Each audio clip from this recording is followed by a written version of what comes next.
श्री स्कंद महापुराण की शिव शंकर भगवान की राधे राधे।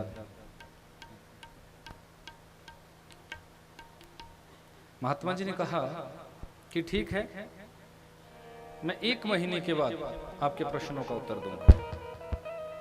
राजा ने भी कह दिया कि ठीक है महाराज, आपको 1 महीने की मोहलत दी जाती है। 1 महीने बाद आप मेरे दरबार में आकर मेरे प्रश्नों का उत्तर देना। बोले हाँ बिल्कुल। अब महात्मा जी उसी राजा के नगर में रहने लगे तो महात्मा जी ने देखा कि प्रैक्टिकल करके मुझे राजा के प्रश्नों का उत्तर देना है ताकि राजा के समझ में आ जाए। तो महात्मा जी निकले हैं भ्रमण करने के लिए। क्या देखते हैं?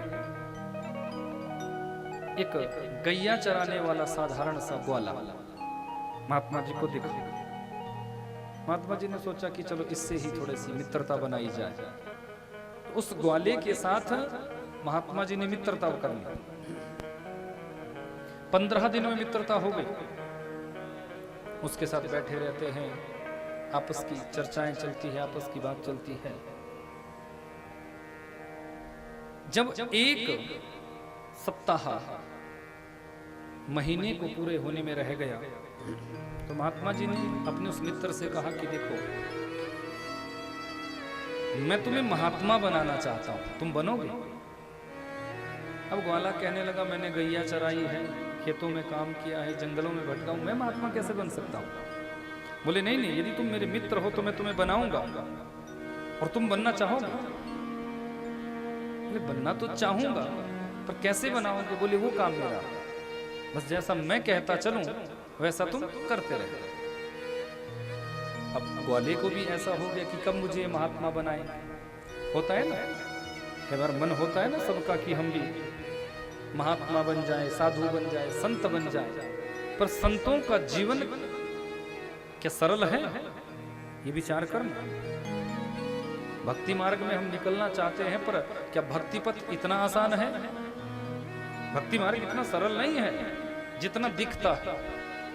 सामने वाले को तो यही दिखता है कि अच्छे कपड़े पहन लेते हैं, टीका पाका लगा लेते हैं, शायद इनका जीवन सबसे अच्छा है। और एक संत बनना, एक साधु बनना, एक तपस्वी बनना, एक साधक बनना इतना सरल नहीं। किसी संत ने ही बड़ा सुंदर लिखा है कि साधु होना कठिन है, कि साधु होना कठिन है, चढ़ता पेड़ खजूर, चढ़े तो चाखे प्रेम रस, गिरे तो चकनाचूर। साधु होना इतना सरल नहीं है। साधु का जीवन कैसा है? जैसे कि खजूर के पेड़ पर चढ़ना। अब चढ़ना भी कठिन है और उतरना भी कठिन है। खजूर का पेड़ कितना ऊंचा होता है? साधु यदि जीवन में संत बनेगा, साधु बनेगा, तो उसके उस जीवन को, अपने संतत्व को बचाना, अपनी सादगी को, अपनी सरलता को बनाकर रखना इतना कठिन है कि वो जब चढ़ जाएगा तो वहां तो ऊपर मीठे फल खा सकता है यदि अपने जीवन में वो सफल हो। पर यदि उस संत यात्रा में, उस अपने संन्यास जीवन में उस यात्रा को वो पूरा नहीं कर पाया, काम, क्रोध, मद, लोभ, मोह, अहंकार, इन 5 विकारों में से कोई विकार यदि उसके अंदर जनित हो गया तो जब वो ऊपर से गिरेगा तो खजूर का पेड़ बहुत ऊंचा होता है, नीचे जब गिरेगा तो हड्डी पसली भी नहीं बचेगी। गिरे तो चकना चूर। इसलिए इतना सरल नहीं है। अब कहा कि तू चिंता मत कर, मैं तुझे महात्मा बनाऊंगा। अब उसके अंदर महात्मा बनने की लालसा तो जग गई कि ठीक है मैं महात्मा बनूंगा। जब 1 दिन शेष रह गया तब कहा कि अब जो वस्त्र मैंने पहने हैं इन वस्त्रों को तुम पहनो। अब महात्मा जी ने अपने वस्त्र उतारे और उस ग्वाले को अपने वो वस्त्र पहना दिया, मालाएं पहना दी, टीका पाका लगा दिया।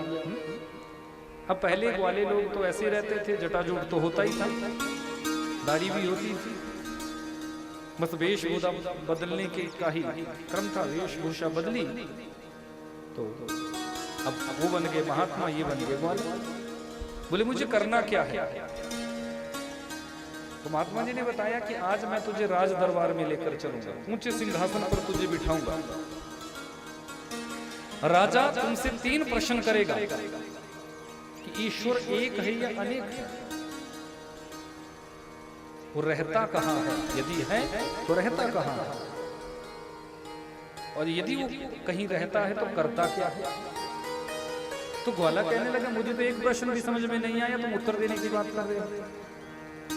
मुझे तो प्रश्न ही समझ नहीं आया कि ये है क्या प्रश्न। अरे महाराज मुझसे नहीं होगा। वस्त्र उतारने लगा, कपड़े उतारने लगा। तो महात्मा जी ने कहा कि रुक रुक, सुन तो सही, तुझे उत्तर नहीं देना, तुझे कुछ नहीं करना। जब मैं तुझे ऊंचे सिंहासन पर बिठाऊंगा और राजा तुमसे ये प्रश्न करेगा तो तुम बस एक बात कह देना कि ये भी कोई प्रश्न है। ऐसे छोटे मोटे प्रश्न तो मेरे साथ आया हुआ ये ग्वाला दे देगा, बस तू मेरी तरफ इशारा कर देगा कि मेरे साथ आया हुआ ये ग्वाला इन प्रश्नों का उत्तर दे दे। बस उसके बाद की कहानी मेरी है, तो तुम्हें बस चुपचाप बैठना है। अब ग्वाले ने सोचा इतना बड़ा सिंहासन मिलेगा, राज दरबार में बैठने को मिलेगा, मालाएं डलेगी, सम्मान मिलेगा, इससे अच्छा क्या होगा। तो मान अब चले हैं, अंदर डर तो है। पहुंच गए राज दरबार में, राजा ने स्वागत किया कि महात्मा आ गए। हाँ, तो राजा ने अब ग्वाले को, क्योंकि ग्वाले ने तो कह दिया कि यही महात्मा है, अब उस ग्वाले को महात्मा बनाकर जो है ऊंचे पद पर बिठा दिया, ऊंचे सिंहासन पर बिठा दिया। बोले बैठ बैठ। राजा ने कहा कि महात्मन, मैंने 3 प्रश्न आपसे किए थे, ईश्वर एक है या अनेक है, ये बताओ कि वो एक है या अनेक है, इसका उत्तर दो। और दूसरा प्रश्न मेरा कि वो रहता कहाँ है, यदि वो कहीं रहता है तो वो करता क्या है। ये 3 प्रश्न मैंने पूछे थे, बस इन 3 प्रश्नों का उत्तर दो। तो महात्मा जी मुस्कुराए, बोले ये प्रश्न, महात्मा तो नकली था, असली तो नीचे था, वाला बनकर खड़ा था। तो नकली महात्मा जैसे समझाया था वैसे कह दिया कि इन छोटे छोटे प्रश्नों का उत्तर मुझ जैसे संत से पूछोगे, इन प्रश्नों का उत्तर तो मेरे साथ आए हुए ये ग्वाला भी दे सकता है। अब राजा ने सोचा चलो ग्वाला दे चाहे कोई भी दे, मुझे तो उत्तर चाहिए। अब ग्वाले को इशारा किया, बोले उत्तर दो। अब ग्वाले ने कहा कि ठीक है राजन, मैं तुम्हारे प्रश्नों का उत्तर दूंगा, पहले अपने यहां से 25 कौड़ियां जानते हैं, पहले धन को कौड़ियों से मापा जाता था। 25 कौड़ियां एक पात्र में ला कर दो। अब महात्मा जी ने जब ऐसा कहा तो ग्वाले ने कौड़ियां मंगाई। राजा ने तुरंत सेवक को आदेश दिया, राजा ने कि जाओ 25 कौड़ियां एक पात्र में लेकर आओ। वो कौड़ियां उस पात्र में रख दी गई है। महात्मा जी ने इशारा दिया कि अब आप बोलो। तो ग्वाला कहने लगा कि महाराज ये कौड़ियां कितनी हैं? बोले 25। अच्छा, अब आप इनको गिनना। महात्मा जी ने इशारा किया तो ग्वाले ने एक कौड़ी उठाई, बोले ये कितनी? बोले 1। फिर उसको रख दिया, फिर अगली कौड़ी उठाई, बोले ये, बोले दूसरी। ग्वाला कहने लगा बोले दूसरी कहाँ है? एक ही तो है। राजा कहने लगा बोले नहीं दूसरी है। अब महात्मा जी ने वो भी नीचे रखी, फिर ग्वाले ने अगली कौड़ी उठाई, बोले ये, बोले तीसरी। बोले राजन तुम्हें भ्रम है, ये तीसरी कहाँ है? ये तो एक ही है। बोले नहीं तीसरी है। बोले राजन तीसरी तो है ही नहीं, मेरे हाथ में तो एक ही कौड़ी है। यानी 1 से लेकर 25 तक राजा ने तो गिनती की, पर महात्मा के उस ग्वाले ने उन कौड़ियों को एक ही बताते गए। बोले 25 कैसे हो सकते? मेरे हाथ में तो एक ही है, मेरे हाथ में तो एक ही है। राजा को उत्तर दे दिया है कि राजन तुम्हारे प्रश्न का उत्तर इसी में है। कि जिस प्रकार मैंने प्रत्येक कौड़ी को अलग अलग रूप से एक एक करके अपने हाथों में लिया, तुमने गिनती तो की पर कौड़ी तो मेरे हाथ में एक ही होती थी। ठीक इसी प्रकार ईश्वर के रूप भिन्न हो सकते हैं, कई हो सकते हैं, पर ईश्वर एक ही है, उसमें कोई अंतर नहीं है, उसमें कोई अंतर नहीं है। कि विप्रधेनु सुर संत हित लीन मनुज अवतार, निज इच्छा निर्मित तनु श्री माया गुण गोपाल।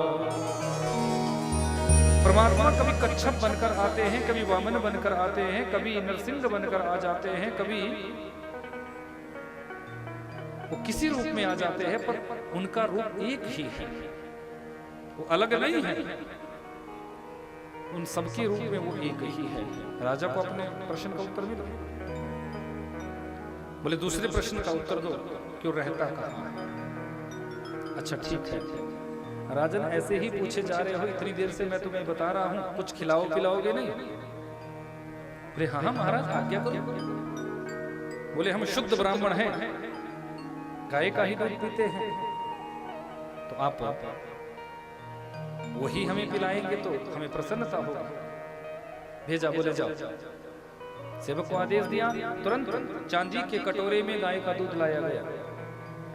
महात्मा जी ने उस कटोरे को अपने हाथों में पकड़ा और उंगली से उस कटोरे में ऐसे ऐसे उसको घुमा रहे हैं। कटोरे में, दूध के कटोरे में उंगली डालकर उसको घुमा रहे हैं। 5 मिनट हुए, 10 मिनट हुए, राजा ने कहा कि अब आप इस दूध को पी लो। बार बार इसमें उंगली डालकर आप क्या घुमा रहे हैं, क्या देखना चाहते हैं, क्या इसमें ढूंढ रहे हैं? बोले राजन मैं इस दूध में घी को खोज रहा हूं कि इसमें घी कहां है। तो राजा कहने लगे कि आप कैसी बेहुदी सी बातें कर रहे हैं, ये दूध है, अब दूध में घी ऐसे कैसे निकल जाएगा? बोले घी निकालने की एक परिपाटी है, एक व्यवस्था है। पहले इसको गर्म किया जाएगा, फिर इसको थोड़ा सा ठंडा किया जाएगा, फिर इसमें जामुन लगाया जाएगा, फिर ये दही बन जाएगा, फिर उस दही को बिलोया जाएगा, मथा जाएगा, फिर दही मथने के बाद मक्खन निकलेगा और उस मक्खन को फिर गर्म किया जाएगा। उस मक्खन के गर्म करने के बाद फिर उसके बाद उससे घी बनेगा। तो महात्मा जी ने कहा राजन ये तुम्हारे दूसरे प्रश्न का उत्तर। तुमने कहा ना कि परमात्मा कहाँ रहता है। बोले जिस प्रकार इस दूध में घी है लेकिन वो दिखता नहीं, उस घी को देखने के लिए, उस घी का दर्शन करने के लिए, उस घी को सामने प्रकट करने के लिए इतनी व्यवस्था बनानी पड़ती है। ठीक इसी प्रकार वो परमात्मा सर्वत्र विद्यमान है, लेकिन उनका दर्शन कब होगा? जब साधना रूपी मधानी से, जब तपस्या रूपी मथनी से उसको मथा जाएगा, साधना के द्वारा उसको प्रकट किया जाएगा, तो एक ना एक दिन वो ईश्वर भी हमारे सामने प्रकट हो जाता है। कि हरि व्यापक सर्वत्र समान, प्रेम ते प्रकट हो ही मैं जाना। वो सर्वत्र विद्यमान है, लेकिन उनको प्रकट करने के लिए, उनका दर्शन करने के लिए प्रेमा भक्ति की जागृति लानी पड़ती है। जब जीव के हृदय में प्रेमा भक्ति प्रकट होती है, तब जाके उस ईश्वर का साक्षात्कार होता है। राजन वो कण-कण में विद्यमान है, वो कण-कण में विद्यमान है, लेकिन दर्शन कब होगा? जब हृदय में प्रेमा भक्ति की जागृति होगी। ये तुम्हारे दूसरे प्रश्न का उत्तर है। राजा संतुष्ट होकर प्रैक्टिकल करके दिखा दिया। अच्छा तीसरा प्रश्न, क्यों करता क्या है? बोले राजन प्रश्न पे प्रश्न पूछे जा रहे हो, प्रश्न पे प्रश्न पूछे जा रहे हो।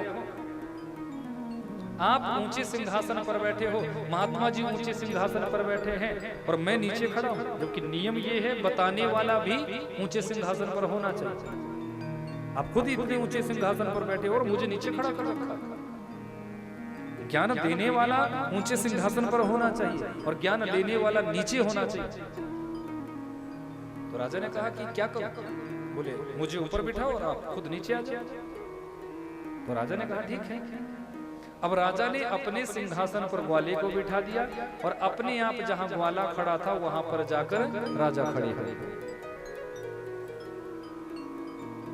ग्वाले ने कहा कि राजन, ये तुम्हारे तीसरे प्रश्न का उत्तर है कि ईश्वर क्या करता है।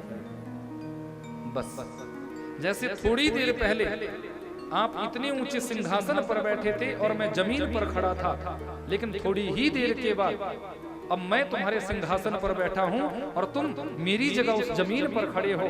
ईश्वर का भी यही काम है, कब किसी को राजा बना दे और कब किसी को रंक बना दे। रंक को वो राजा बना सकते हैं और राजा को वो रंक बना सकते हैं। यही ईश्वर की व्यवस्था है, यही उनका काम है।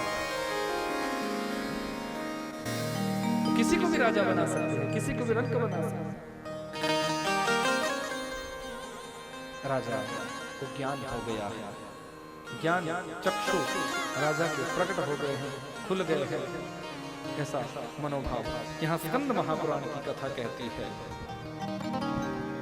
कि समस्त देवताओं ने भगवान शिव का अनुमोदन किया है, शिव की पूजा की है। बाबा विश्वनाथ से निवेदन किया है कि हे बाबा विश्वनाथ, आप अपनी कृपा हमेशा सब पर बनाए रखिए। जब गुरु की अवहेलना इंद्र के द्वारा हुई थी तो इंद्र श्री से हीन हो गया। एक बार गुरु बृहस्पति यहाँ स्वर्ग में आए। इंद्र उस समय अपनी नर्तकियों के नृत्य को देख रहा था, अप्सराओं के नृत्य को देख रहा था। तो बृहस्पति जी को इंद्र देख नहीं पाए। नियम है, जैसे कल आपने देखा कि बाबा जी आए तो आप सब खड़े हुए, एक सम्मान है, एक रिस्पेक्ट। हम अपने से बड़े को सम्मान देते हैं, अपने से ऊंचे को सम्मान देते हैं, तो हमारी उसमें मर्यादा छलकती है। तो इंद्र के गुरु हैं बृहस्पति जी, लेकिन बृहस्पति जी के आने पर भी इंद्र अप्सराओं के नृत्य में ऐसा निमग्न हो चुका था कि गुरु को नहीं देख पाए और गुरु को आसन तक नहीं दिया, बैठने तक के लिए नहीं पूछा। बृहस्पति जी को बुरा लगा। अवहेलना जब हुई है गुरु की तो तुरंत बृहस्पति जी ने शाप दे दिया, जाओ इंद्र, तुम्हें अभिमान है अपने पद का, अति शीघ्र तुम श्री से हीन हो जाओ, तुम्हें श्री से हीन होना पड़ेगा। इंद्र को वही शाप लगा है, इंद्र को वही शाप लगा। इंद्र श्री से हीन हो गया। क्यों? क्योंकि विरोचन के जो पुत्र वली थे, इन्होंने 99 अश्वमेध यज्ञ कर दिए थे। शुक्राचार्य जी ने इनसे यज्ञ करवाए, और जिससे कि ये श्री से युक्त हो गए और इंद्र श्री से हीन हो गए। अब स्कंद महापुराण में वर्णन आया है कि ये जो विरोचन था ये बहुत बड़ा दानी था। बलि का जो पुत्र और प्रहलाद का जो पुत्र, बलि का पिता विरोचन और विरोचन के पिता प्रहलाद। प्रहलाद की कथा आपने बहुधा भागवत में सुनी कि भक्त प्रहलाद हिरण्यकशिपु का पुत्र था, नरसिंह भगवान उनके लिए प्रकट हो गए थे। इन्हीं प्रहलाद जी के पुत्र का नाम है विरोचन। स्कंद महापुराण में आया है कि जब विरोचन के पास एक दिन राजा इंद्र ब्राह्मण का रूप लेकर चले गए, ब्राह्मण वेश में चले गए, क्योंकि परम धर्मात्मा थे, परम दानवीर थे। इंद्र ने ब्राह्मण का रूप धारण किया और विरोचन के पास गए। विरोचन से कहा कि हे विरोचन, मैं आपसे कुछ मांगने के लिए आया हूं। विरोचन ने कहा कि मांगो। ब्राह्मण देवता, तुम क्या मांगना चाहते हो? जो तुम मांगोगी वो दूंगा। बोले अपना शीश काट कर मुझे दे दो। तो विरोचन ने एक बार भी ये नहीं कहा कि ब्राह्मण देवता आपने मेरा शीश क्यों मांगा है। तुरंत अपने म्यान से खड़क को निकाला है और अपना शीश काट कर इंद्र को दे दिया। ऐसे परम धर्मात्मा, पत्नी गर्भवती हुई है, पत्नी के गर्भ में जो पुत्र आने वाला है वो पुत्र पूर्व जन्म में एक जुआरी था, एक जुआरी। जुआ खेलने की लत इनको बचपन से ही पड़ गई। जुआ खेलते हैं, व्यभिचार करते हैं, अपने जीवन में पाप ही पाप कर्म करते हैं। एक दिन ये जुए में बहुत सा धन हार चुका है और उसके बाद किसी वैश्य के साथ इसकी अनुरक्ति हो गई। उस वैश्य के पास ये चला, हाथों में इसने पुष्पमाला ले रखी है, पान का बीड़ा इसने अपने हाथों से बनाया है और कुछ भेंट सामग्री लेकर ये उस गणिका के पास, उस वैश्य के पास चला। जैसे ही गया है, मार्ग में इसका पैर फिसला और ये जुआरी वहां धड़ाम से गिर पड़ा। जैसे ही धरती पर गिरा है, 2 घंटे के बाद इसको चेतना आई। जब ये चेतना में आया तो क्या देखता है कि सामने शंकर जी का मंदिर, शिव मंदिर का दर्शन हुआ। मंदिर परिसर में ये गिरा, इसलिए मन के जो भाव थे वो बदल गए। चला किस लिए था? वो पुष्प, वो पान, वो भेंट सामग्री एक वैश्य को देने के लिए। लेकिन 2 घंटे तक ये मंदिर के प्रांगण में गिरकर पड़ा हुआ है। वहीं से ही इसकी बुद्धि में एक चमत्कार हो गया, इसके भाव में एक चमत्कार हो गया, भाव बदल गया। नीचे से वो सामग्री सारी इकट्ठी की, बोले उस गणिका के पास नहीं जाऊंगा, क्यों ना मैं शंकर जी के ऊपर ही इस भेंट सामग्री को अर्पण कर आया। भोलेनाथ के ऊपर चढ़ाने के लिए नहीं, उस भेंट सामग्री को तो गणिका के पास लेकर गया था। सोचा वैसे भी जाऊंगा, इसमें मिट्टी भी लग चुकी है, धूल भी लग चुकी है, वो गणिका तो इसको स्वीकार भी नहीं करेगी। और थोड़ा मन भी बदल गया, क्योंकि शिव क्षेत्र था, शिव मंदिर था। अब उस पूरी भेंट सामग्री को वो शंकर जी के मंदिर में शिवलिंग पर अर्पण कर देता था। जैसे ही भोलेनाथ के ऊपर अर्पण किया, आगे चलकर इस जुआरी की मृत्यु हो गई। ये जुआरी मर गया। जुआरी मरा है। मरने के बाद जब ऊपर गया तो धर्मराज ने कहा कि हे चित्रगुप्त जी, इसके जीवन का लेखा जोखा बताओ, क्या इसने पुण्य किया, क्या इसने पाप किया? क्योंकि सबकी बहियां लगी हुई है। जो आप अच्छा कर्म करते हो वो भी वहां नोट हो रहा है, जो बुरा कर्म कर रहे हो वो भी वहां लिखा जा रहा है। तो चित्रगुप्त जी ने पूरी बही खाते को ढूंढा। बोले महाराज, इसने तो सब पाप ही पाप किया। जुआरी कहने लगा, बोले सही से देखो, ऐसा नहीं हो सकता, कुछ ना कुछ तो मैंने भी अपने जीवन में कभी पुण्य किया हो। तो धर्मराज ने कहा कि दोबारा देखो। दोबारा जब देखा गया तो फिर उसके कर्म फल में ये देखा गया कि एक बार ये गणिका के यहाँ जा रहा था, लेकिन शिव मंदिर में गिर गया। वहां गिरने से इसके पास जो भेंट सामग्री थी वो सब छूट गई। और जब इसको चेतना आई 2 घंटे के बाद, तो ये सारी भेंट सामग्री को उस गणिका के पास न देकर इसने शंकर जी के पिंडी के ऊपर ही वो भेंट सामग्री अर्पण कर दी। ये इसका एक पुण्य है। अब जुआरी खुश हो गया, जुआरी प्रसन्न। राजा धर्मराज कहने लगे, बोले ये बताओ कि 3 घड़ी का पुण्य तुम्हें मिलेगा। 3 घड़ी जो इंद्र का ऊंचा पद है, 3 घड़ी के लिए तुम्हें मिलेगा। बोलो, वो पहले लेना चाहोगे या अपने पापों का फल पहले भोगना चाहोगे? जुआरी ने सोचा कि पापों का फल तो बहुत है, भोगते भोगते थक जाऊंगा, मर जाऊंगा, हार जाऊंगा, क्यों ना पहले जो 3 घड़ी का मेरा पुण्य है उसको ही भोग लो। बोले महाराज, पाप तो बहुत है, इसलिए जो मैंने पुण्य कर्म किया है, जो मेरे द्वारा पुण्य कर्म हुआ है, बस आप मुझे वो पुण्य कर्म का फल पहले दो। वो पुण्य कर्म का फल मुझे मिल जाएगा तो मैं उसी पुण्य कर्म को पहले ग्रहण करना चाहता हूं।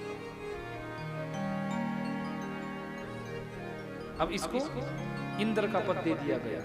बोले जाओ, 3 घड़ी तक तुम्हें इंद्र के पद पर रहना है, तुम इंद्र हो 3 घड़ी के लिए। अब इसने सोचा कि जब मुझे ये इतना ऊंचा पद मिल ही गया है, क्यों ना मैं अपने इस फल का श्रेष्ठ उपयोग करूं। 3 घड़ी में मैं बहुत कुछ कर सकता हूं। इंद्र पद पर बैठा है, सभी ऋषियों को बुला लिया, सभी ऋषियों को बुला लिया। इंद्र का जो ऐरावत हाथी था, वो इसने अगस्त्य ऋषि को दान कर दिया। अगस्त्य ऋषि को बुलाया कि क्योंकि मैं इस समय राजा हूं, राजा तो कुछ भी कर सकता है, और तुरंत संकल्प किया और इस हाथी को अगस्त्य ऋषि को दान में दे दिया। बोले ऋषिवर आप लो, मैं दे रहा हूं क्योंकि मैं राजा हूं। उच्चश्रवा घोड़ा ये भी ऋषियों को दान कर दिया। पारिजात जो वृक्ष था, जो स्वर्ग की शोभा थी, वो पारिजात वृक्ष भी दे दिया। जो भी रत्न थे, स्वर्ग की जो भी निधियां थी, ये सारी निधियां इसने दान में कर दी। इंद्र जब आया तो इंद्र ने देखा कि मेरा ऐरावत भी यहाँ नहीं दिख रहा है, मेरा उच्चश्रव अश्व भी यहाँ नहीं दिख रहा है, पारिजात वृक्ष भी यहाँ नहीं दिख रहा है, जितनी भी निधियां थी, जो भी संपन्न था स्वर्ग में थी, स्वर्ग तो खाली। तो पूछा कि ये सब कहाँ चला गया?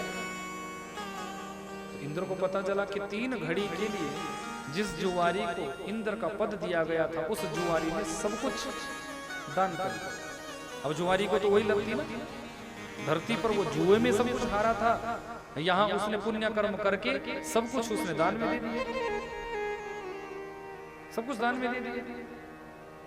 अब इंद्र कहने लगा कि ये आपने क्या कर दिया धर्मराज? बोले क्या कर सकते, अब इसने पुण्य कर्म किया है तो इसने ये सब किया है। बोले यदि ये स्वर्ग में रहेगा तो ये तो सब कुछ वैसे के वैसे दान में दे देगा, पूरा स्वर्ग ही खाली कर देगा। तो भगवान वहां प्रकट हो गए हैं कि हे जुआरी, तुमने बहुत पुण्य कर्म किया, अब तुम्हारे जितने भी वो पाप थे वो सारे पाप नष्ट हो चुके हैं, क्योंकि आपने अपने जीवन में उन 3 घड़ी में ही इतना दान पुण्य कर दिया कि पिछले तुम्हारे जितने भी पाप कर्म थे वो सब नष्ट हो गए। दान देने से आयु में वृद्धि होती है, हमारे पुण्यों में वृद्धि होती है, इसलिए अपने हाथों से जब भी मौका मिले थोड़ा थोड़ा कुछ ना कुछ देते रहना चाहिए। ये नहीं सोचना चाहिए कि हमें मौका मिलेगा और तब जाके हम दान पुण्य करेंगे, हमें कोई विशेष समय मिलेगा तब जाके हम कोई माला जपेंगे, हमारे जीवन में कोई ऐसा समय हमें स्पेशल मिलेगा कि जिसमें हम फिर पुण्य कर्म करेंगे, तीर्थों का तीर्थाटन करेंगे। नहीं, जब समय मिल जाए, जब समय लग जाए, तब अपने जीवन में अच्छा कर्म करना प्रारंभ करें। एक बार एक सेठ जी थे, पूरे जीवन में पहले निर्धन थे, सेठ नहीं थे, साधारण घर में जन्म लिया था बेचारे, नितांत निर्धन। मन में आश हुई कि मुझे भी अमीर बनना है। सबका सपना होता है, सबका सपना होता है कि हम भी रिच पर्सन बन जाए, अमीर बन जाए, धनाढ्य बन जाए, सेठ साहूकार बन जाए। अब खूब धन सब कमाते हैं इसी चक्कर में कि हम धनवान बन जाए। अब इसने भी अपने जीवन में खूब मेहनत की, खूब मेहनत की, और इतनी मेहनत की कि मेहनत करने से ये सचमुच एक दिन अमीर बन गया। ऐसा सेठ साहूकार बन गया कि उस नगर का सबसे बड़ा धनिक बन गया, पूरे नगर का सबसे बड़ा सेठ बन गया। अपने जीवन का इसने 65वां जन्मदिन मनाया, बड़ी खुशी, बड़ी उत्सव, पूरे नगर को उसने बुलाया। तो कितना धनवान हो चुका था कि कई पीढ़ियां भी बैठकर खा सकती थी। अब इसने सोचा कि आज के बाद धन नहीं कमाऊंगा, आज के बाद धन नहीं कमाऊंगा, जो मुझे कमाना था कमा लिया, बस आज के बाद भजन करना शुरू करूंगा। 65 वर्षों तक धन कमाया, अब भगवान का भजन करूंगा, माला जपूंगा, तीर्थों का तीर्थाटन करूंगा, आनंद लूंगा। अब जैसे ही जन्मदिन मनाने के बाद ये बड़े प्रेम से कंबल ओढ़कर सो गए। सोचा था कि अगले दिन से मुझे अब पुण्य कर्म करना प्रारंभ करना है, दान पुण्य करूंगा, भजन करूंगा, तीर्थों का तीर्थाटन करूंगा। उसी समय जब आधी रात का समय हुआ तो किसी ने जोर से कंबल खींचा। सेठ जी की आंख खुली, सामने देखा, बोले तुम कौन? मेरे बंगले की सिक्योरिटी तो बड़ी टाइट है, तुम अंदर कैसे आ गए? बोले मुझे कोई सिक्योरिटी नहीं रोक सकती। बोले कौन हो तुम? बोले मैं ही यमराज हूं, तुम्हें लेने के लिए आया। बोले मेरा समय पूरा हो गया? बोले हो गया, चलो। अरे आज ही तो मैंने संकल्प लिया था कि अब पैसा कमाना बंद कर दूंगा, पैसा नहीं जोड़ूंगा, पैसा इकट्ठा नहीं करूंगा, भजन करना शुरू किया और आज ही लेने के लिए आ गया। बोले अब तुम्हारा समय पूरा हो गया, अब तो तुम्हें जाना पड़ेगा। तो सेठ जी थे, बिजनेस करना जानते थे, तो बिजनेस वाली गेम यहाँ भी खेलनी चाहते। उसी भाव में कहने लगे, बोले अच्छा सुनो, मुझे ले जाना, लेकिन एक बात सुनो, मैं तुम्हें अपनी दौलत का चौथा हिस्सा देता हूं। मेरी जितनी भी दौलत है, जितनी भी संपत्ति है, एक हिस्सा तुम ले लो, 4 हिस्सों में से एक हिस्से ले लो, पर मुझे 5 वर्ष का जीवन और दो। धर्मराज ने कहा 5 वर्ष मांग रहा है? 5 वर्ष तो क्या तुझे 5 महीने नहीं मिल सकते? अब इसने सोचा कि नहीं मिल सकते, सोचा चलो और ज्यादा बढ़ाऊं। अच्छा सुनो, मेरी आधी दौलत तुम्हारी, आधी दौलत आप ले लो, आधी मेरे पास छोड़ दो। 5 महीने नहीं दे सकते तो चलो मुझे 1 महीने का टाइम दे, कम से कम मैं अपनी व्यवस्था को बच्चों को समझा दूं और थोड़ा सा दान पुण्य करूं अच्छे से, तब फिर ले जाना। धर्मराज कहने लगे कि 1 महीना तो क्या, तुम्हें 1 घंटा भी नहीं मिल सकता। अब तुम्हारा समय पूरा हो गया, चलो मेरे साथ। बोले चाहे सारी दौलत दे दूं तो भी नहीं मिल सकता? बोले बिल्कुल नहीं मिल सकता। अच्छा चलो ठीक है, मुझे जाना तो पड़ेगा, पर कम से कम एक पत्र तो लिख लो। बगल में दूसरे कमरे में बेटा सो रहा था, बेटे के पास नहीं जा सकता। बोले बेटे के पास नहीं जा सकता तो यही एक पत्र तो लिख सकता हूँ। तो थोड़ा सा दया आई धर्मराज को कि कहा चल पत्र लिख ले, इतना सा टाइम मैं तुझे देता हूँ। कॉपी पेन उठाया और उस पे एक पत्र लिखा अपने बेटे के नाम से कि बेटा मैं जा रहा हूँ, मैंने अपने जीवन में बहुत सी दौलत इकट्ठी की, बहुत सी संपत्ति इकट्ठी की, बहुत मैं धनाढ्य बना, लेकिन अपनी पूरी दौलत से भी मैं अपने जीवन के लिए 1 घंटा भी नहीं ले सका। पूरी दौलत को देने के बाद भी मेरे जीवन का 1 घंटा भी मुझे नहीं मिल सकता था। जो गलती बेटा मैंने की वो गलती तुम मत करना। ये मत सोचना कि अलग से टाइम मिलेगा भजन करने के लिए, अलग से समय मिलेगा भजन करने के लिए। बेटा जब तुम्हें समय मिले तब पुण्य कर्म कर लेना, जब तुम्हें समय मिले तब तुम भगवान का भजन कर लेना, जब तुम्हें समय मिले तब अपने हाथों से दान कर लेना, क्योंकि अलग से समय यदि तुम खोजोगे तो अलग से समय कभी मिलने वाला नहीं है। ये पत्र लिखा और पत्र को छोड़ा और धर्मराज ने इस सेठ जी को अपने साथ लेकर ये चले। कहने का मतलब सिर्फ इतना है कि हमारे जीवन में कमाई गई दौलत से हम 1 घंटा भी अपने जीवन का नहीं बढ़ा सकते। 1 घंटा भी हमारे जीवन का समय, यदि अपने जीवन में सुख चाहते हो तो पुण्य करना प्रारंभ करो, दान देना प्रारंभ करो। दान दोगे, पुण्य करोगे, श्रेष्ठ कर्म करोगे तो जीवन का समय बढ़ सकता है, जीवन में सुख आ सकता है। लेकिन दान पुण्य यदि करेंगे नहीं तो सुख कभी आ नहीं सकता। अब इस जुआरी को मात्र 3 घड़ी मिली थी, लेकिन 3 घड़ी में ही इसने स्वर्ग में जो इसके हाथ लगा वो इसने दान करना शुरू कर दिया। तो दान करने से क्या हुआ कि पिछले सारे पाप नष्ट हो गए। देवादिदेव महादेव प्रसन्न हो गए। महादेव जी ने कहा जाओ जुआरी, पिछले तुम्हारे सारे पाप नष्ट हो चुके हैं और अगला जो मैं तुम्हारा जीवन है वो तुम्हारा विरोचन की पत्नी के यहाँ तुम उन्हीं के गर्भ से जन्म लोगे। जो विरोचन जिन्होंने अपना शेष तक इंद्र को दान में कर दिया था, उन्हीं विरोचन के यहाँ तुम जन्म धारण करोगे और तुम्हारी दान वीरता की यशोगाथा जन्म जन्मांतरों तक ये संसार गाएगा। ये संसार गाएगा। आज यही जुआरी विरोचन की पत्नी के गर्भ से जन्म लेता है जो आगे चलकर राजा बलि बना। भक्तवत्सल भगवान की राजा बलि बना। जिस राजा बलि ने गुरु शुक्राचार्य जी का सानिध्य प्राप्त करके 99 अश्वमेध यज्ञों को ये पूरा कर चुका है। एक यज्ञ बचा है। गुरुदेव की कृपा से इस यज्ञ की भी पूर्णता हो रही है। त्रिलोकी का साम्राज्य ये अपने अधिग्रहण में कर चुका है। त्रिलोकी का साम्राज्य।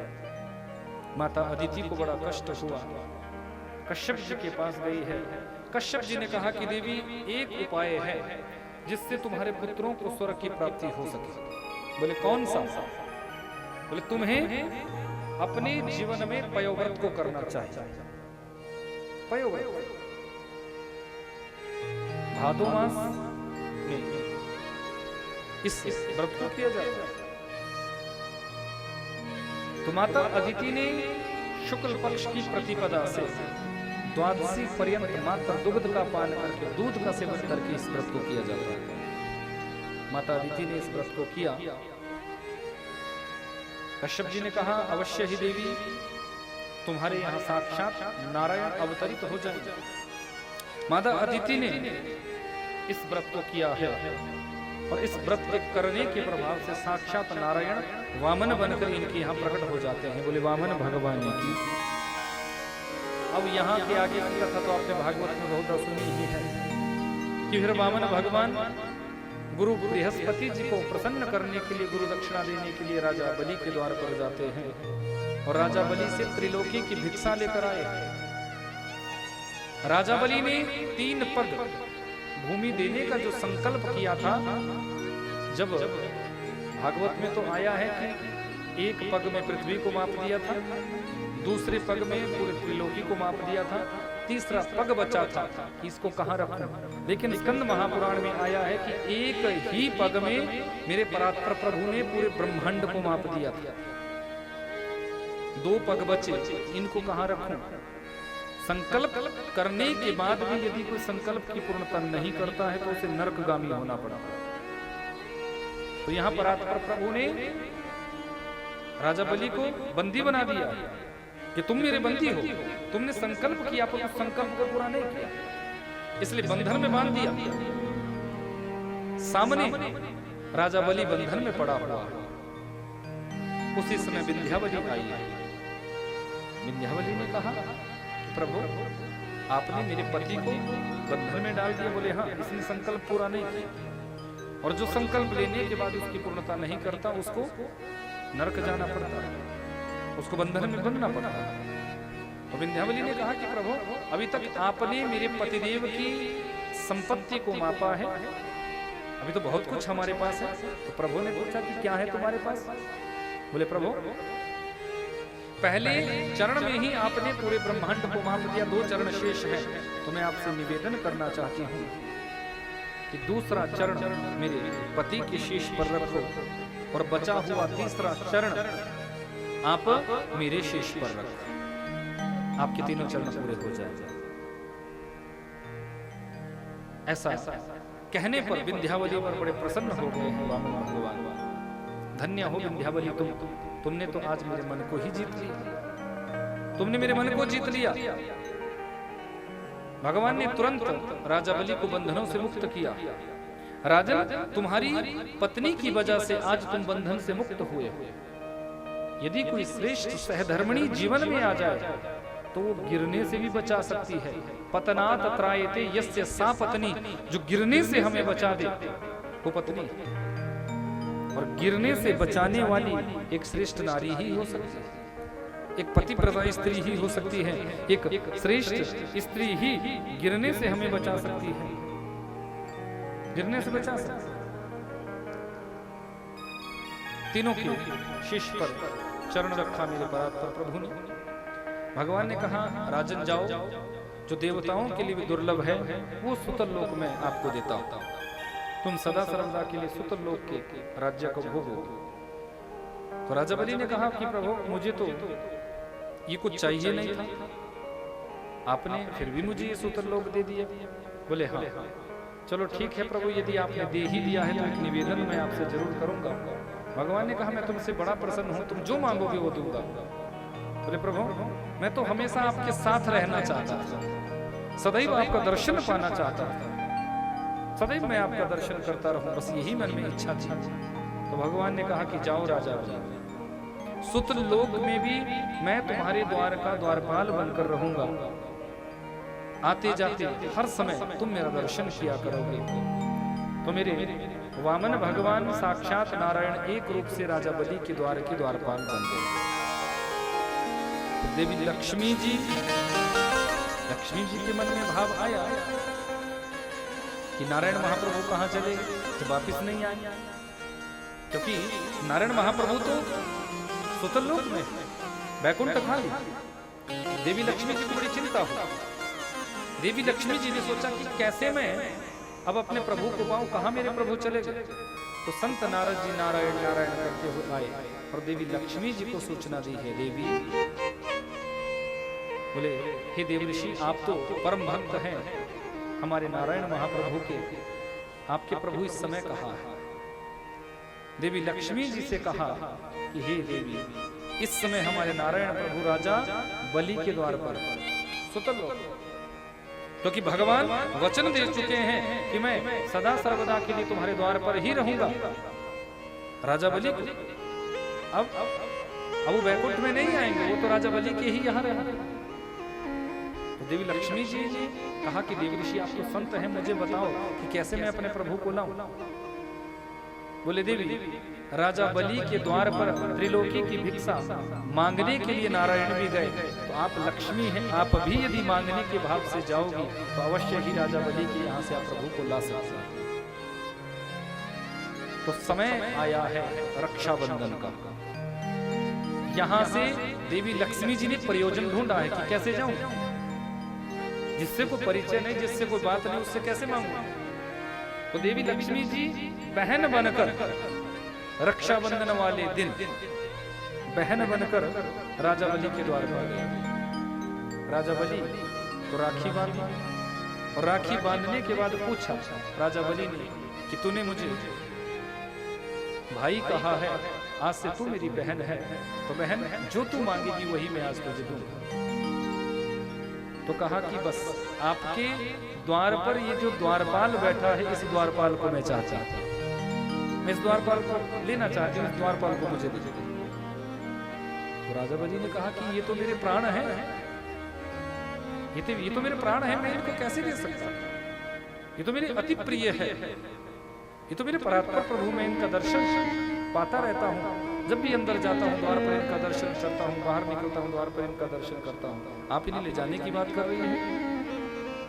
तो देवी लक्ष्मी जी ने कहा कि भैया, आपके तो ये प्रिय ही है, पर मेरे तो ये प्राण प्रिय है, मेरे तो ये स्वामी है, मैं तो इनके बिना अधूरी हूँ। और अपने वास्तविक रूप में देवी लक्ष्मी प्रकट हो गई। भक्तवत्सल भगवान की, उमापति महादेव की अपने वास्तविक रूप में प्रकट हो गई। राजा बलि ने कहा कि ठीक है बहन, आज आपने मुझे राखी बांधी है, आज आपने मुझे राखी बांधी है, तो भाई से बहन यदि कुछ याचना करती है तो भाई का धर्म होना चाहिए कि अपनी बहन की उस कार्य को पूरा करे। तो आज मैं तुम्हारी इच्छा को पूरा करूंगा, तुम मेरे इस द्वारपाल को ले जा सकते हो। जैसे ही देवी लक्ष्मी जी प्रभु को ले जाने लगी है, यहाँ से अश्रुपात होने लगा है आंखों से। राजा बलि की आंखों से अश्रुपात होने लगा कि प्रभु अब आपका दर्शन कैसे पाऊंगा। तो मेरे परात्पर प्रभु कहने लगे, जाओ राजा बलि, तो मैं तुम्हारी भक्ति से प्रसन्न हूं, तुम्हारी निष्ठा से मैं बड़ा प्रसन्न हूं, इसलिए एक रूप से मैं तुम्हारे ही द्वार पर रहूंगा। चातुर्मास्य जब आता है, देवशयनी एकादशी पीछे गई थी, देवशयनी एकादशी को आज भी मेरे नारायण महाप्रभु राजा बलि के द्वार पर चले जाते हैं सुतल लोक में। और हम लोग यहाँ क्या कहते हैं कि देवता सो गए, जबकि देवता सोते नहीं, नारायण महाप्रभु कभी सोते नहीं। या निशा सर्वभूतानि तस्याम जागृति संयमी, प्रभु तो हमेशा जागते रहते हैं, प्रभु ही सो जाएंगे तो फिर संसार की व्यवस्था कैसे होगी। वो शेष शैया पर आंख बंद करके अपने भक्तों का ही चिंतन करते रहते हैं, भगवान कभी सोते नहीं। दुनिया के लोगों को ऐसा लगता है कि शेष शैया पर भगवान शयन कर रहे हैं, पर सत्यता तो ये है कि प्रभु सोते नहीं, शेष शैया पर भी अपने श्रेष्ठ भक्तों का प्रभु चिंतन करते रहते हैं, उनको याद करते रहते हैं। तो देवशयनी एकादशी पर आज भी प्रभु सुतलोक में जाते हैं। और देवोत्थनी एकादशी कार्तिक में आगे आएगी, 4 महीने तक चातुर्मास्य जिसे कहा गया है। इन 4 महीनों में प्रभु वहां रहते हैं और देवोत्थनी एकादशी पर पुनः परमात्मा अपने इस वैकुंठ में आ जाते हैं। भक्तवत्सल भगवान की तब से ये रक्षाबंधन का त्योहार फिर इस पूरे संसार में लोक व्यवहार में मनाने लगता। उसके बाद ये रक्षाबंधन का त्योहार बहन अपने भाई को राखी बांधती। एक कथा और आई, जब गणेश जी की उत्पत्ति हुई, आपने कल भी कथा में सुना, शिव के छोटे पुत्र माता पार्वती जी ने अपने शरीर पर जो उवटन लगाया हुआ था, उस उवटन से ही जब गणेश जी की उत्पत्ति की, गणेश जी को जब बनाया पिंड के रूप में, और उसी पिंड में प्राण संचरित किए, क्योंकि वो जगदम्बा है, माँ है। जगदम्बा चाहे तो किसी के अंदर भी प्राण जनित करा सकती है। तो जैसे ही जागृत किया है, पिंड ही गणेश जी के रूप में प्रकट हो गया, गण के रूप में प्रकट हो गया। अपने द्वार की सुरक्षा के लिए उसे छोड़ा है। सारे देवता जब आए हैं तो गणेश जी ने किसी को भी आने नहीं दिया। अंत में महादेव जी भी आए, तो महादेव जी ने गणराज का वो अभिमान रूपी शीश नष्ट किया, क्योंकि भोलेनाथ कभी किसी का अभिमान नहीं रहने देते। तो अभिमान रूपी जो शेष था उसको अपने त्रिशूल से खंडित किया, भस्म कर दिया, नष्ट कर दिया। और उसके बाद फिर देवी जगदम्बा पार्वती जब काली के रूप में प्रकट हो गई, विध्वंस करने लग गई, तब जाके फिर भगवान शंकर जी ने देवी पार्वती जी के कोप को शांत किया। तो देवी पार्वती ने दुर्गा रूप में ये कहा कि मेरी शर्तों को यदि आप मानते हो तो मैं अपने वास्तविक रूप में आऊंगा। पहली शर्त, जिस पुत्र को मारा है उसको जीवित करो। दूसरी शर्त, जिस मेरे पुत्र को आपने मृत्यु सैया पर सुलाए, यही मेरा पुत्र अग्रगण्य हो जाए, अग्र पूजित हो जाए, सभी गणों में ये गणाध्यक्ष बन जाए, श्रेष्ठ बन जाए, और सबसे पहले जगत में इन्हीं की पूजा हो। ये वरदान देवी जी ने लिया, भगवान शंकर जी ने वो वरदान दिया। फिर गणेश जी के रूप में ये प्रकट हुए, और इन्हीं गणेश जी का विवाह विश्वरूप की दो पुत्रियां रिद्धि और सिद्धि के साथ किया गया। रिद्धि और सिद्धि के साथ इन दोनों के साथ गणेश जी का विवाह। रिद्धि और सिद्धि से दो पुत्र, शुभ और लाभ। शुभ और लाभ, ये दो पुत्र प्रकट हुए। बहन कोई नहीं, दो पुत्र। जब रक्षाबंधन का दिन आया तो सारे देवताओं के बालक अपनी अपनी बहन से राखी बंधवाकर आनंद करने लगे। आपने देखा होगा छोटे बच्चे जब उनकी कलाई पर राखी बांधी जाती है तो वो बच्चे पूरे गांव में घूमते हैं, पूरे अपने क्षेत्र में घूमते हैं कि देखो मेरी बहन ने कितनी सुंदर राखी बांधी है, कितनी अच्छी राखी बांधी है। तो ऐसे ही जब देवताओं के बालकों ने ये दर्शन कराया है तो शुभ और लाभ भी अपने पिता के पास, अपनी माताओं के पास दौड़ कर आए। दोनों माताओं के चरणों में प्रणाम किया कि हमारे भी कोई बहन होनी चाहिए, हमारे भी कोई ना कोई बहन होना चाहिए, हम तो बहन के बिना है, हमारे कोई बहन नहीं है। तो रिद्धि और सिद्धि ने आज गणेश जी से कहा कि हे गणराज, आप दुनिया को देने वाले हो, तो अपने इन पुत्रों की इच्छा को भी पूरा करो। इन्हें भी बहन चाहिए तो क्यों ना इन्हें बहन आप दो। तो एक कमल पुष्प के ऊपर गणेश जी ने सिद्धि और बुद्धि के तेज को रखा है, और उसी दोनों के तेज के बीच में अपने तेज को समाहित कराया है। जैसे ही गणराज का तेज सिद्धि और बुद्धि के तेज में समाहित हुआ है, देखते ही देखते उस कमल पुष्प पर एक सुंदर कन्या प्रकट हो गई है, जिनको हम सभी मां संतोषी के नाम से जानते हैं। बोले संतोषी मैया की, जगदम्बा महारानी की संतोषी नाम किया गया। फिर भगवती संतोषी ने ही आज अपने दोनों भाइयों की कलाई में राखी बांधी है, और फिर पूरे संसार के प्रचलन में ये रक्षाबंधन का त्योहार आ गया। पूरे संसार में रक्षाबंधन का त्योहार, सब प्रत्येक बहन अपने भाई की कलाई पर आज राखी बांधती है, और प्रत्येक भाई अपनी बहन से राखी बंधवाता है, और दोनों का जो प्रेम भाव है वो और ज्यादा प्रगाढ़ होता है, और ज्यादा प्रगाढ़। आओ जरा माँ संतोषी के श्री चरणों में हम सभी थोड़ा सा वंदन कर लें, नमन कर लें। माँ जगदम्बा के श्री चरणों में हम सभी थोड़ा प्रणाम कर लें। कि संतोषी महामाये गणेशा आनंददायिनी शुक्रवार प्रिय नारायणी नमोस्तुते। शुक्रवार का दिन था, माँ भगवती का प्रकटीकरण हुआ था, इसलिए माँ संतोषी को शुक्रवार के दिन में भी मनाया जाता है। तो समस्त देवताओं ने पुष्पों की वृष्टि की है, स्वागत किया है माँ भगवती का। आओ जरा हम सभी भी माँ भगवती के श्री चरणों में निवेदन करें। जय जय जय संतोषी मैया, तीनों लोकों में छाया तेरा राज है, तेरा रूप निराला है मैया, तेरे रत्नों का सिर पे ताज है।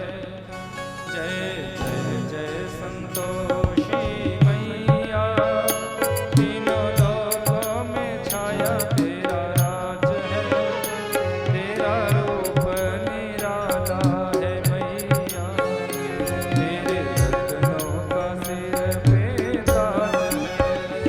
जय जय जय संतोषी मैया, तीनों लोकों में छाया तेरा राज है,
उस भक्त की इच्छा को मां पूरा करती है।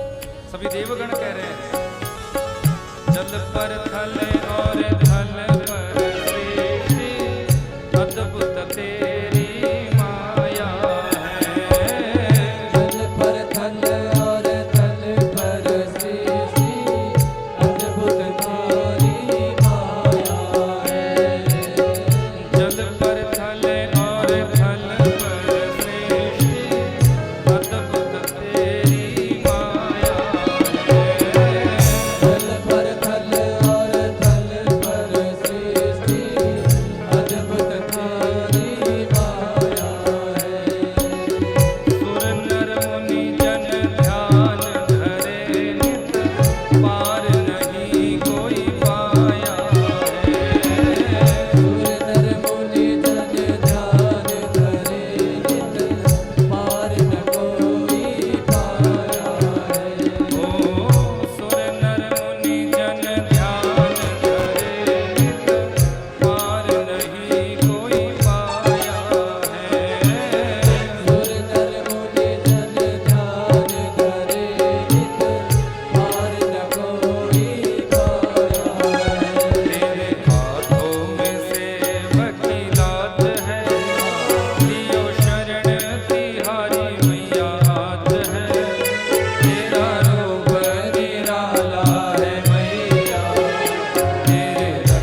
छाया तेरा राज है, तेरा रूप निराला है मैया, तेरे रत्नों का सिर पे ताज है। बोलिए संतोषी महारानी की जय। ऐसा सुंदर भाव यहाँ लोमश ऋषि जी ऋषियों से कहते हैं कि हे ऋषियों, जब त्रिलोकी का अधिग्रहण हो गया था राजा बलि का, तो गुरु बृहस्पति जी ने राजा इंद्र को समझाया कि राजा बलि के साथ आपको संधि कर लेनी चाहिए, क्योंकि नारायण महाप्रभु ने वामन रूप में अवतरित होकर उनको सुतल लोक का राज्य दिया, तो जितने भी राक्षस जाति है सब उनके अधीन है। आप यदि अपने जीवन में अमृत का पान करना चाहते हैं तो आपको राजा बलि से संधि कर लेनी चाहिए। राजा बलि के यहाँ इंद्र गए और इंद्र ने संधि का प्रस्ताव रखा कि यदि आप सारे असुर और हम सारे देवता मिल जाएं तो अवश्य ही समुद्र मंथन को किया जा सकता है। फिर संधि बनी, व्यवस्था बनी कि जो भी समुद्र मंथन से रत्न निकलेंगे उन रत्नों को बांट दिया जाएगा पात्रता के अनुसार, और जो भी अमृत निकलेगा उस अमृत का भी हम सभी देव असुर मिलकर उसका पान करेंगे। ये संधि स्थापित हुई है, देवता और असुर मंथन के लिए आ गए हैं। लेकिन इतनी बड़ी मथनी कहां से ली जाए, मधानी कहां से ली जाए, और इतनी बड़ी रस्सी कहां से ली जाए? तो महादेव की शरणागति में सारे देवता पहुंचे हैं। तो महादेव जी ने कहा कि अवश्य ही मंदरांचल पर्वत को मधानी के रूप में आप सभी देवताओं और असुरों को रखना चाहिए, और वासुकी नाग को रस्सी के रूप में व्यवस्थित करना चाहिए। भगवान शंकर जी ने ये सारी व्यवस्था दी। तो मंदरांचल पर्वत के पास देवता गए हैं कि आप चलकर समुद्र के बीच में मधानी के रूप में व्यवस्थित हो जाओ। मंदरांचल पर्वत कहने लगा कि इंद्र ने हमारे पक्षों को पहले ही काट दिया है, पंखों को पहले ही काट दिया है, मैं कैसे चल सकता हूँ, कैसे जा सकता हूँ? हम उड़ नहीं सकते। पहले इन पर्वतों के भी पंख होते थे, लेकिन इंद्र ने जब इनके पंखों को काटा था तो ये पर्वत पर स्थिर हो गए थे एक ही रूप से। तो सारे देवता और असुर कहने लगे कि चलो हम उठाकर आपको ले चलेंगे। तो जैसे ही देवताओं ने मंदरांचल पर्वत को उठाया है, तो ये पर्वत इनसे उठाया नहीं गया। स्कंद महापुराण की कथा कहती है कि ये पर्वत इनके हाथों से छूट गया है। बहुत से असुर और बहुत से देवता मंदरांचल पर्वत के नीचे कुचले गए थे। फिर सारे देवता प्रभु की शरणागति में गए कि प्रभु आप ही कुछ कर सकते हैं। फिर नारायण महाप्रभु ने यहां से अपने गरुड़ के ऊपर मंदरांचल पर्वत को स्थापित किया और यहां से सीधे इस पर्वत को समुद्र के बीच में लेकर गए। समुद्र के बीच में जैसे ही इस पर्वत को रखा गया, ये पर्वत रसातल में धंसने लगा, रसातल में जाने लगा। देवताओं ने प्रार्थना की, प्रभु समुद्र मंथन का कार्य पूरा नहीं हो पाएगा, आप ही कुछ व्यवस्था दो। महादेव जी ने प्रेरणा दी है नारायण महाप्रभु को कि हे नारायण महाप्रभु, आप कच्छप के रूप में अवतरित हो जाओ। मेरे नारायण महाप्रभु कच्छप के रूप में अवतरित हुए हैं और अपनी पीठ पर मंदरांचल पर्वत को स्थापित किया। कछुए की पीठ गोली से भी नहीं भेदी जा सकती, बड़ी कठोर होती है। यदि कोई सामने से गोली भी चला देगा, वो भी कछुए की पीठ को नहीं फाड़ सकता, नहीं तोड़ सकता। कोई तलवार से प्रहार भी कर देगा तो भी कछुए की पीठ इतनी सख्त होती है कि उसको काटा नहीं जा सकता। पहले ढाल के रूप में योद्धा लोग कछुए की जो ऊपर की पीठ होती है उसका प्रयोग ढाल के रूप में योद्धा लोग किया करते थे। तो नारायण महाप्रभु ने अपनी पीठ पर मंदरांचल पर्वत को स्थापित किया है। अब देवता जानते हैं कि असुर थोड़ा सा बल तो इनके अंदर अधिक है पर बुद्धि इनके अंदर कम होती है। तो देवताओं ने कहा कि देखो हम वासुकी नाग के मुख की तरफ लगेंगे, और राक्षसों से कहा कि आप सब पूंछ की तरफ खींचने के लिए लग जाओ। अब गुरु बृहस्पति जी ने कहा कि ये राक्षस उल्टा करते हैं, अगर इनको सीधा बोलोगे तो ये उल्टा करेंगे और उल्टा बोलोगे तो ये सीधा करेंगे। अब देवता तो चतुर है, तो देवता लोग पहले ही मुख की तरफ लगे हैं।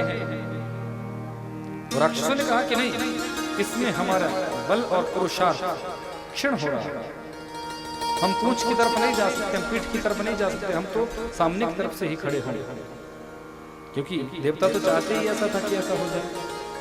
ओवर खोल दिया आपने साउंड यहाँ पे, राधे ओवर खोल दिए, साउंड कम करो। बोले भक्त वत्सल भगवान की, बांकी बिहारी लाल की, स्कंद महापुराण की। तो देवताओं ने कहा कि ठीक है, जो आप कहेंगे वैसा ही होगा। बोले हम वासुकी नाग के मुख की तरफ खींचने के लिए लगे, आप सब देवता पूंछ की तरफ चले जाए।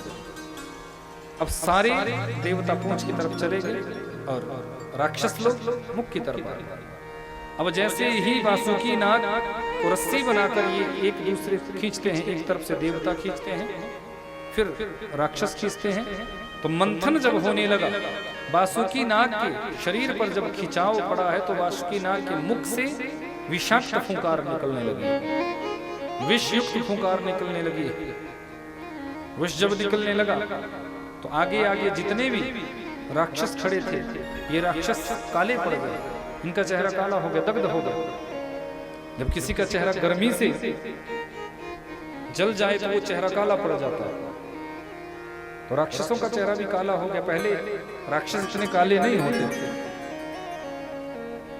तो राक्षसों का चेहरा काला पड़ गया। देवता लोग पूंछ की तरफ खड़े हैं, वो श्वेत के श्वेत है, वैसे ही गौरवर्ण के समुद्र मंथन का कार्य चला हुआ था। समुद्र मंथन से रत्न निकलने प्रारंभ हुए, उच्चश्रवा घोड़ा निकला, वो राजा इंद्र को दे दिया गया।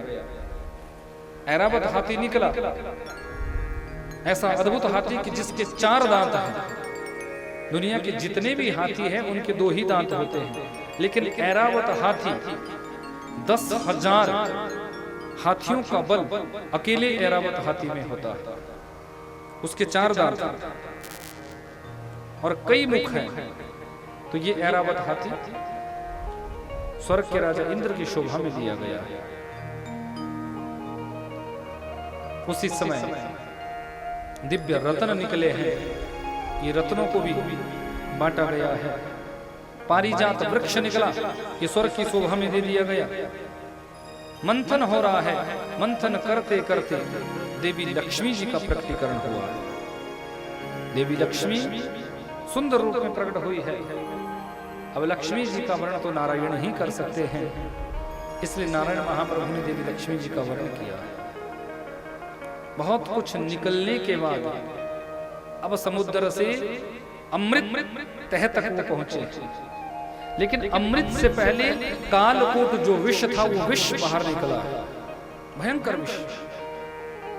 विष जब निकला तो इस विष से पूरी त्रिलोकी दग्ध होने लगी।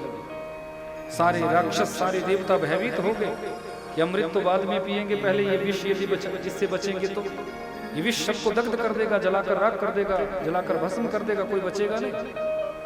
तो सबने प्रार्थना की है, हम सभी को भगवान शंकर जी की शरणागति में जाना चाहिए, भोलेनाथ ही कुछ कृपा कर सकते हैं। सारे देवता भगवान शंकर जी की शरणागति में पहुंचे। हे भावन भूतेश्वर भोलेनाथ, आप ही कुछ कृपा करो, ये विष जलाकर दग्ध कर देगा। भगवान शंकर जी ने आंख खोली, पार्वती जी से पूछा कि देवी ये सब देवता अपना मनोरथ सिद्ध करने के लिए मेरे पास आए हैं, मुझे क्या करना चाहिए? माता पार्वती जानती हैं कि मेरे पातिव्रत धर्म की शक्ति का प्रभाव इतना ऊंचा है कि भोलेनाथ आपको कुछ भी नहीं हो सकता। आप जाओ, देवताओं के कार्य को पूरा करो। भोलेनाथ आए हैं, अंजलि बांधी है, जितना भी कालकूट विष निकला है बाबा ने उस विष का पान कर लिया है। उस विष को हृदय में लेकर नहीं गए हैं, अंदर लेकर नहीं गए हैं। जानते हैं कि अंदर प्रभु की झांकी बैठी हुई है। मैंने कथा के प्रारंभ में कह दिया था कि शिव के हृदय में नारायण रहते हैं और नारायण के हृदय में शिव विराजमान है। इसलिए मेरे प्रभु को कष्ट ना हो जाए, उस विष को अपने कंठ में ही धारण किया। कंठ नीला पड़ा है, महादेव का नाम पड़ा नीलकंठ। बोले नीलकंठ महादेव की, उमापति महादेव की। कुछ बूंदे धरती पर गिरी उस कालकूट विष की। जो धरती पर बूंदे गिरी है उनको जितने भी जहरीले जीव है, सांप बिच्छू इत्यादि, उन सांप बिच्छू आदि आदि जीवों ने तुरंत उस विष को चख लिया, उस विष को चखा। अब देखो, विचार करो, इतना भयंकर विष वो था कि थोड़ा सा उन सांप बिच्छुओं ने उस विष को चखा तो इतनी पीड़ियां उन सांप बिच्छुओं की व्यतीत हो चुकी है, लेकिन फिर भी उनके अंदर का वो विष आज तक समाप्त नहीं हुआ। आज भी सांप के अंदर से विष निकलता है, आज भी बिच्छू के अंदर से विष निकलता है, आज भी जहरीले जितने भी जीव हैं उनके अंदर से वही विष निकलता रहता, वो विष समाप्त नहीं हो सकता। इतना भयंकर विष था, जिस विष का पान मेरे भूत भावना भूतेश्वर भोलेनाथ ने किया था। उस विष का पान भोले बाबा ने किया था। देवताओं ने जब देखा कि अब विष बाबा पी चुके हैं तो विष ने अपना प्रभाव दिखाया। एक अद्भुत ज्वालाएं अंदर से विष की ज्वालाएं निकलने लगी। कोई यदि कोई गर्म चीज खा लेता है तो उसके शरीर से ताप निकलने लग जाता है। तो विष ने भी तो अपना प्रभाव दिखाना था। तो विष के प्रभाव से भगवान शंकर जी के शरीर से बड़ा ताप निकला है, ज्वालाएं प्रस्फुटित हुई है, अग्नि जैसी निकलने लगी। तो तुरंत देवराज इंद्र ने वृष्टि करना प्रारंभ की है, वर्षा करना प्रारंभ की है। भगवान शंकर जी के शरीर पर जब वर्षा की बूंदें पड़ी तो शरीर में शीतलता की प्राप्ति हुई है।